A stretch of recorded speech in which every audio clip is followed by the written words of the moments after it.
Inireklamo ni Vice President Sara Duterte ng perjury.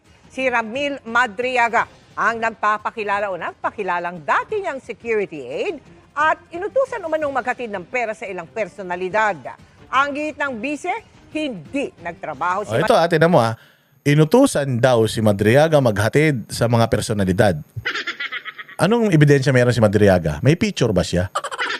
Picture, detalyadong ano. Katulad yung sa Marines. Yung sa mga Marines, dating Marines. May mga picture talaga sila. May mga maleta, binuksan, may mga pera sa loob. Sinasakay sa helicopter ni Saldico. Sa helicopter ni Saldico na sinasakyan din ni Ping Lacson at saka ni Tito Soto. May mga ganun sila. Ito ba si Madriaga meron? Pero siya, pinakikinggan. Pero yung 18 Marines, hindi. Bakit? Sino ba tinuturo ng mga Marines? Yung mga congressman. So sino ngayon ang totoong mga traidor sa Pilipinas? Madriaga sa kanyang mga naging opisina. Nakatutok si Chino Gaston. Sa Taguig Prosecutor's Office, naghain ng reklamong perjury si Vice President Sara Duterte kaninang umaga laban kay Ramil Madriaga, ang nagpakilalang naging security aide daw ng bise. Ang sabi ni Vice President Duterte sa isang pahayag, kailangang panagutan ni Madriaga ang mga kasinungalingan at mga imbento niya na gusto raw manlin lang ng publiko.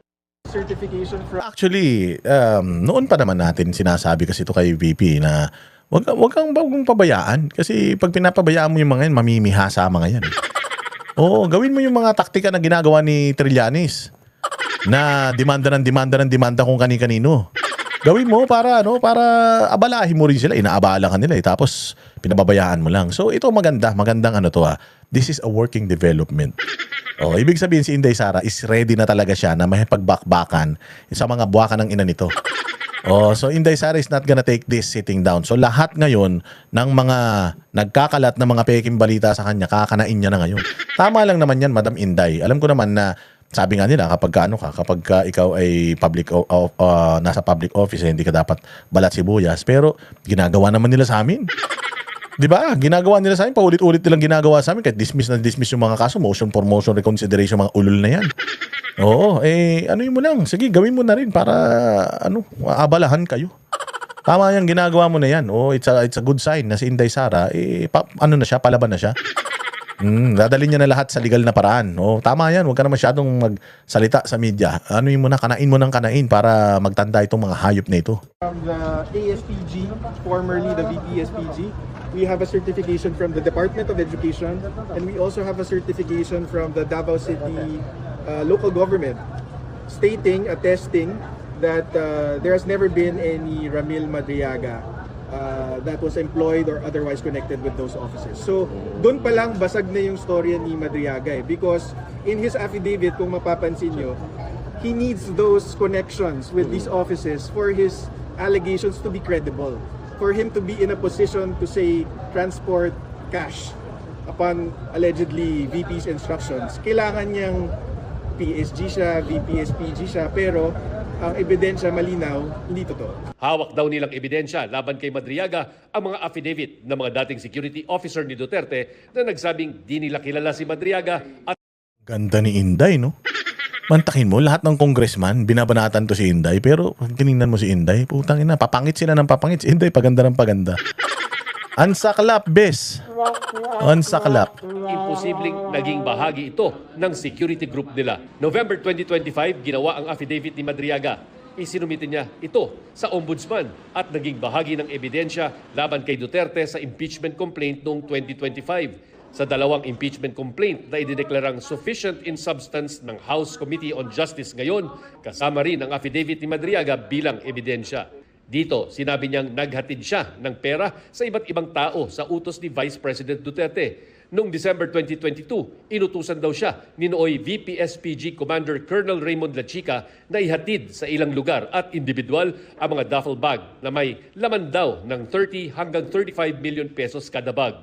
Kabilang dyan ang isang mayor sa Laguna at isang dating kaklase ng Vice Presidente. Inutusan din siyang mag-iwan ng kotse na may pera sa loob ng Ombudsman parking compound. Nang ito, kaya namang gawin kahit sinong tanga eh. Kayang gumawa ng ganito. Ang tanong, kaya ba nilang patunayan yan? Oh. Basag na basag to. Umpisa pa lang to, basag na to eh. Yung pagkakadescribe niya pa lang sa sarili niya kung paano siya nakapasok sa bilog ng mga Duterte, ano na eh, sabog na eh. So wala ito. Sabi ko nga sa inyo, the fact na ginagamit pa rin ito ng prosecution, itong sinasabi nito ni Madriaga, ibig sabihin wala talaga silang ibang ebidensya na malakas kay Inday Sara. That's why kailangan nila ng public opinion, na kailangan nilang sirain si Inday Sara sa Court of Public Opinion. Para baka sakali magalit ang tao sa kanya, hindi siya manalo sa 2028. Ito mga ganito, wala na to. Putang ina yan. Hindi magfa-fly to. Lalo na kapag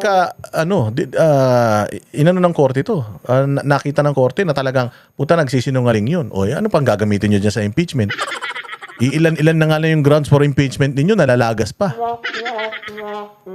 Sinabi rin ni Madriaga na mula sa Pogo operations at drug dealers ang pondo ng Inday Sara is my President Pilipinas National Campaign. Yan ang pinaka-imposible sa lahat. Yung Pogo. Walang Pogo sa Davao eh. Buti sana kung saan damuka lang Pogo sa Davao, wala kang Pogo dun eh. Wala. Lalo naman sa drugs. Putsang ina, inuubos nga ni Pangulong Duterte lahat ng drug addict eh. Ina niyan. Sabi ko, wala to. Sabi ko nga sa inyo, kahit sa dali mo yan dyan sa ilalim ng tulay, wala maniniwalang tao dyan eh. Noong 2021 hanggang 2022. Pagka hinahayaan kasi, pwedeng hindi sila natatakot na magsinungaling, maggumawa ng kwento, sumira ng buhay. Ngayon, dinidikit nila ngayon sa impeachment, ang kahulugan nun or ang possible consequence nun is, for example, subvert yung will of the people kasi gusto mong tanggalin ang isang duly elected official ng bansa. Ang tanong ng abogado ni Madriaga, wala kaming sinasabing nasa payroll siya ng OBP o ng DepEd or ng iba't ibang government agency. Sinasabi niya talaga naging trusted person siya ni former. Bakit siya? Ba't di na lang si trusted person din naman ako, si Banat Bay. Trusted person din naman niya si Mans Carpio. Ba't di na lang si Mans? Ba't siya pa? Ano meron sa kanya? Tangina na gano'n siya ka-importante. Ngayon kung nga lang narinig niya pukin ng ilang Madriaga niya, wala yung pangalan nga niya hindi nga kilala ng mga Duterte supporter yan. Ulol na yan. Visit ang pucha. President Rodrigo Duterte, and later on ipinasa sa anak kay VP Sara nga. So wala kaming concern dyan sa mga certification na yan. Hindi naman tayo nag-claim na talagang government employee na nasa plantilla si Mr. Madriaga. Sinasabi niya more on intelligence work. Yun lang, hindi niyo mapapatunayan to kasi kwentong barbero to eh. Kwento ng kriminal to eh. Tangina niyan, swindler yan eh. Sindikato yan eh, maniniwala kayo, anak ng tokwa talaga oh. Talking directly to the former president and to VP Sara. nakakulong na ng ilang taon sa BJMP sa Bikutan si Madriaga sa kasong kidnapping. Kidnapper. Kidnapper na barbero pa. Para sa GMA Ayop talaga naman oh.